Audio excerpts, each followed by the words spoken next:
안녕하세요. 앞에 단추를 하나 내놨는데 좀 심란하죠. 꽃대가 도대체 몇 대인지, 하나 둘 셋 넷 네 대 다섯 대인가요?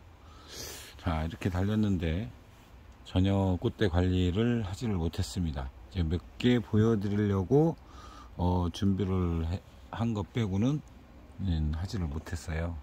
자, 그러면 이제 혹시 뭐 저 같은 일들이 벌어지지는 않았겠지만, 자, 이런 경우는 어떻게 해야 되는지, 알고 계시는 꽃이면 바로 따주시는 게 맞죠. 자, 지금 저한테 이제 그런 질문을 하신 분들이 있어요.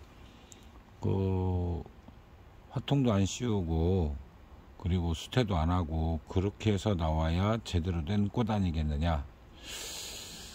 그 말이 틀린 말은 아닙니다. 맞죠. 예, 그렇게 나오면은 뭐 얼마나 좋겠습니까. 초창기 일본 춘난을 하셨던 분들의 이제 그분들은 거의 1세대는 일본 같은 경우는 다 이제 죽었을 테지요. 예, 돌아가셨다고 해야 맞나요?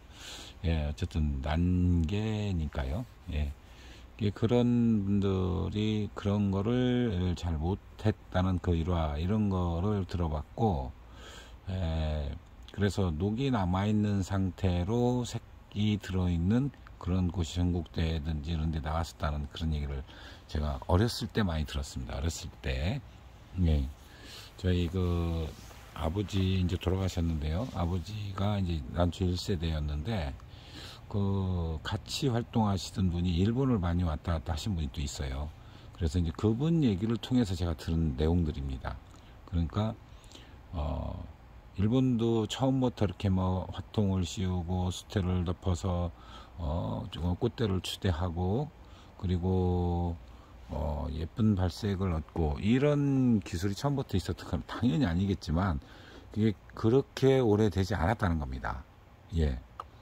제가 군대 갔을 때쯤도 발생력이 떨어져서 나오는 게 굉장히 많았다고 그랬거든요.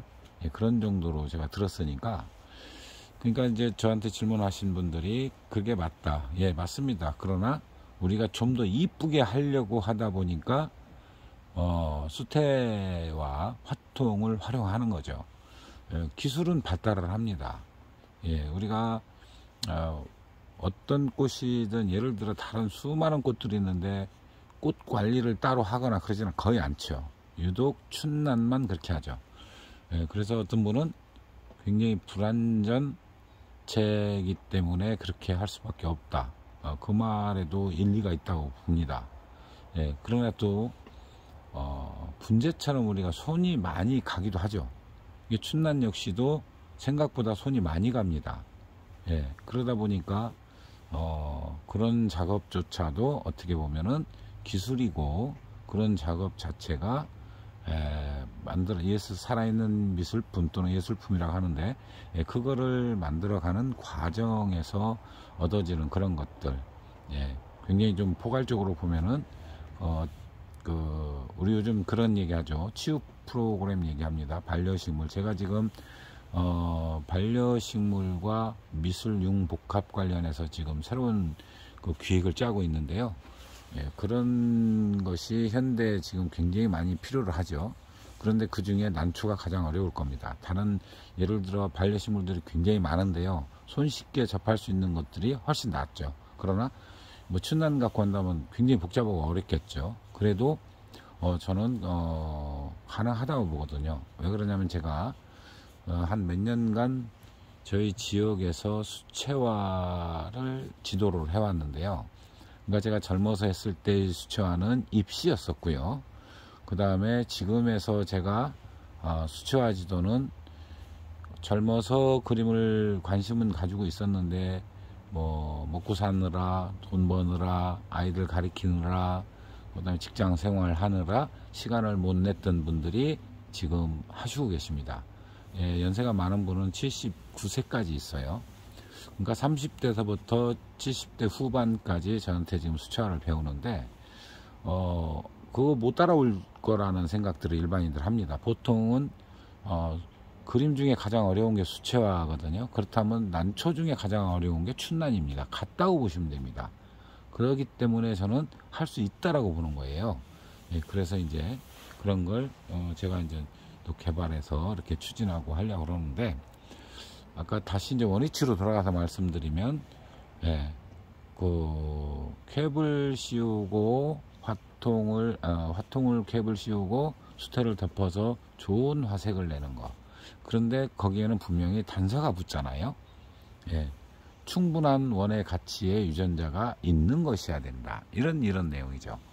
예, 그렇게 생각하시면 좀 더 접근이 쉬워질 거라는 생각이 듭니다.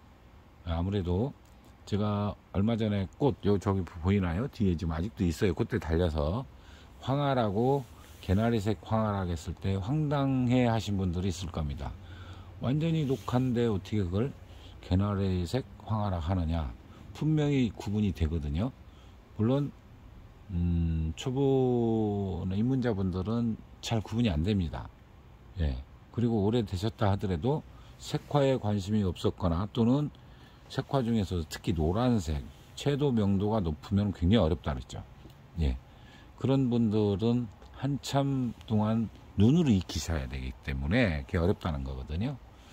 그래서 개나리 새끼 같은 경우는 그냥 내비두면은 제 스스로 발생력이 많이 부족해요. 색소가 얼마나 많이 들어있다는 건 압니다. 그리고 시간이 지나면서 엽록소가 자연 분해되는데, 가운데, 가장자리는 아니고요, 가운데 쪽으로 꽃잎장의 아래 위에 중간 정도에 아주 선명한 개나리 색상이 있다는 것은 알 수는 있습니다.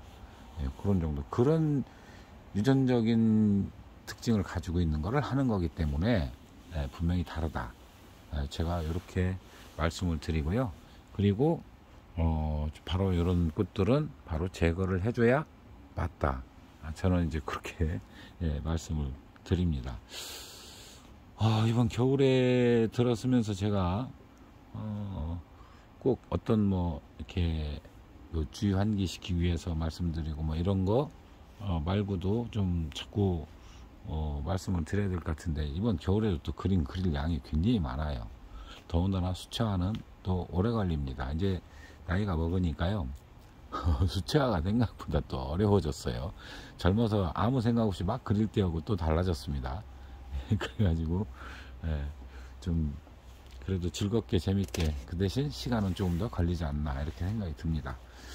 어쨌든 새로운 의견 또는 우리 구독자분들이 요구하시는 내용 이런 게 있다면 또 올려드리고, 그리고 정기적으로 여러분께 또 알려드릴 내용이거나 새로운 정보가 있으면 알려드리도록 하겠습니다. 감사합니다.